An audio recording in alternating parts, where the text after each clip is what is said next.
Hello, everyone. My name is Sam Gottlieb, and I'm here to answer your questions about being a chartered financial analyst.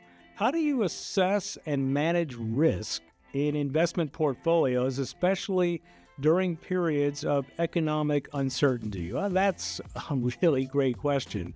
In terms of assessing and managing the risk, the first thing that I would look at is the quality of the management. You look at a company.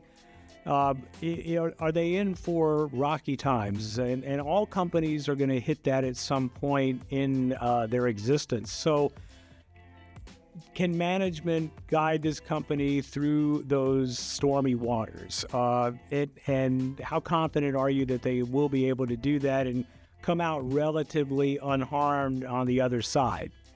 So that's one part of it. The second part is, what is it that the company does? What the term that we use sometimes in the financial industry is to say, are they kind of bulletproof?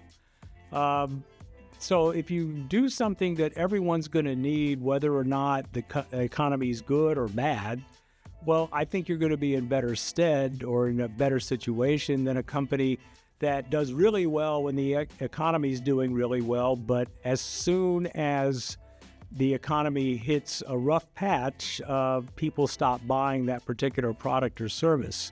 So the term that we use for this is that we distinguish between discretionary and non-discretionary. Discretionary is when people, they have a choice. It's like, we can buy this, we can not buy this.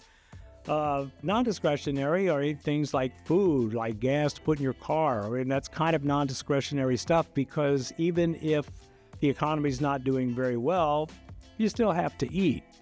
Now, we can make that even more what I call granular. We can drill down a little bit more because even if you have to eat, right, are you going to eat something fancy that costs more, or are you going to eat something that's more basic?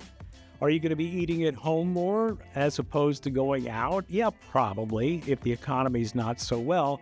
So you can keep dividing this, you can keep drilling down further and further, but ultimately, at the end of the day, what you want to basically make an assessment is that what is it that this company does that, is it something that people are going to need regardless, or is it something that people are going to be more inclined to do without? What type of financial data do you analyze? Well, the answer to that depends on who you're working for. If you are what's called an equity analyst, then you're looking at a company's stock, right? The ownership interest in a company. And so there are different metrics that you would look at for that company. You would look at certain ratios, things like their current ratio or their return on equity or return on investment, things of that nature. So that's one way of doing the analysis. You might also be a credit analyst. Now, a credit analyst is someone who basically analyzes what it is a company borrows, all right? And so that might be bank loans or bonds. And so there are different types of information that's important for a credit analyst. And sometimes the crossover between credit analysts and equity analysts, it really isn't much of one. So I just gave you a flavor in terms of the different things that you might look at, but there isn't necessarily a one-size-fits-all in terms of information that is common to all types of analysis. How can one effectively diversify their investment portfolio to minimize risk? Again, sophisticated question, really good question. So think of it this way. I want to have a lot of baskets with a few eggs in each basket. So it's not really looking so much at what the hot area is at any given time. And the reason is that nothing ever really goes in lockstep, all right? It's like as you get some things like maybe tech's doing this, but consumer products are doing this, right? But that's going to change over time, right? It's a constant pendulum.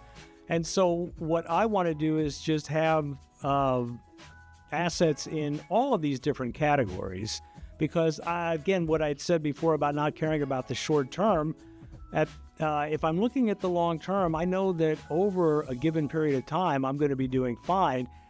And the statistics for all of that bear this out. If you look at what an equity market has done since the 1920s, the average return is 8% or so per year. All right, but there have been periods where it's been way up, and there have been periods where it's been way down. So if I ignore what the day-to-day or even the month-to-month kinds of movements are, and just ignore what we call that volatility, then I am going to be fine, and that's what I'm going to recommend for any client to do. All right, never put the eggs in one basket.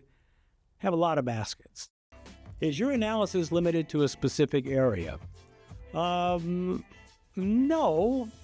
but I will tell you that I do like the credit analyst side of life better than equity. I'm just a little bit more fascinated with bonds, and the general term that we use for that is fixed income. It is a little bit more mathy, and so for some people that can be kind of a turnoff. But what I also like about that particular area is that when you borrow money as a creditor, you know up front what you are expecting to get paid back, and you know when that's going to get paid back. So those things for me are very comforting. All right, if I invest in stock, I have an opportunity to make a lot of money for sure, but there's a lot of uncertainty. I don't know if I'm ever going to see a dime from this. So for me, I tend to be a little bit more conservative, and so analyzing bonds and fixed income is just something that rings the chord for me a little bit better. Great questions, and I would love to answer more of them, but unfortunately, that's all the time that we have in this session. But we have other videos about what careers in finance are all about. So I would suggest watching those. I think you're going to get a lot more good information. Thanks for watching this. See you down the road.